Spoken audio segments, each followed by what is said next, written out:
Hi, welcome to Breaking Bricks. I'm your host, Neil. This is week 15 of the Clone Outpost on Naboo. We've been working on it for 14 weeks. This makes 15. We got a lot done on it last week. This week, I want to focus a little bit more on the outside. I've been wanting to get some work done on the outside, so we can kind of get that kind of finished up. It's looking great. I can't wait to see how this is going to look in the end. We still got a long way to go. Puppy just left. And I also decided to go a different way this time with this season. In the past seasons I bought bricks. Usually I spend a little bit of money towards each build, and that's how I build up my inventory. But this time around I came across a crap ton of custom clones, like the Galactic Marine, for example. That's a bad little dude right there. So I ordered 8 of these and a bunch of other stuff. I can't wait to get them into this build. They're going to look great. With other things in hand, did you get a chance to check out The Mandalorian? The Mandalorian seemed a little bit slow, but I love the Mandalorian story behind it. There's a lot going on. I can't wait to see how this thing tears up. I thought maybe she'd be going after the Mythosaur already, but I guess not. Well, you know what? Bad Batch kind of topped Mandalorian, I thought, in my opinion, last week, and Crosshair is in some trouble. I hope he makes it out. If the rest of the Bad Batch shows up and saves his life, but for some odd reason I got a feeling somebody's going to get sacrificed sooner or later. It might be Crosshair from the looks of it. He's the one that's in Imperial custody. He loved his Imperials. He wanted to stay, and now look what's going on. He should have stayed with the Bad Batch. But anyway, let's get into this build. Alright, my friends, so this week, I find myself staring at this sometimes. It's still kind of blank. I'm not even positive I want to keep these ditches where I've got. Okay? On top of that, I came up with a great idea. So I gutted this out already. I'm going to be putting it back, but I'm going to be putting it back a lot differently. Just simply because, those walkers like the ATOT and the ATTE, I'm going to have an ATTE out front. When it takes a step, this is kind of like a sand material, really. It's tan, so what happens when you step in that stuff and stuff goes, especially with a heavy piece of machine. So, I'm just going to kind of be putting the footprints of the ATTEs or the walkers. I'm just going to use walkers as a reference in place here. And I'm hoping it'll look cool. I have no idea. I've never tried that before. I have done city stuff where, I like to build this at least 2 blocks high. As you can see here, I've got plenty of space. It's part of the reason I do it, because if I want to put ditches, dugouts, even in the city streets, if I wanted to lay a block on its side and use snot technique for road, I need at least two blocks to be thick. So if I really wanted to put a path here, I could, but we're going to build it up. I got a great idea for that. And, sometimes in a build, like when I did the Battle of Urbana, I had a droid tri-ship that was wrecked into the ground, and it looked pretty cool. I did the debris trail and the whole works and lit it up so it looked like it was on fire. If you're looking, go back to my videos to the Battle of Urbana. That was a great finale. It's what I started with. But anyway, let's get busy with this.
Okay, my friends, we've taken it as far as we can take it this week. You know, we managed to get pretty far.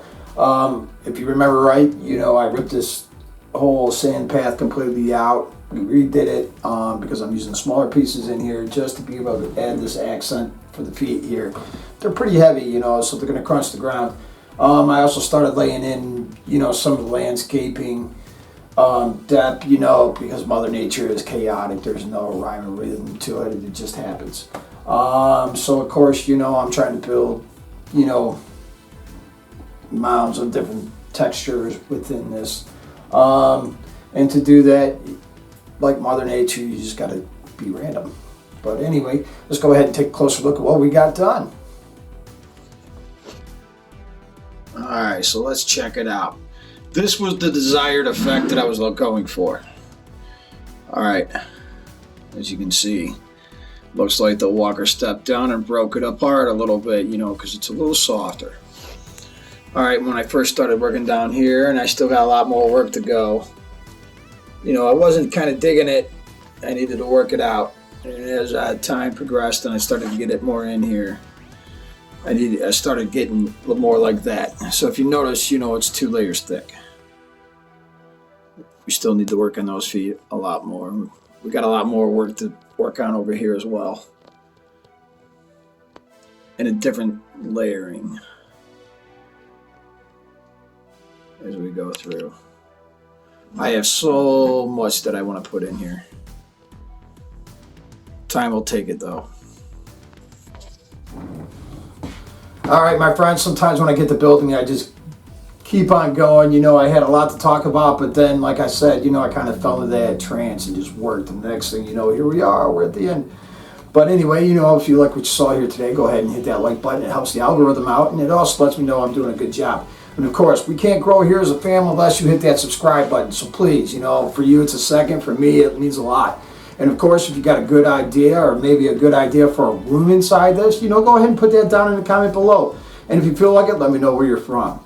Otherwise, I'll see you next time here on Breaking Bricks.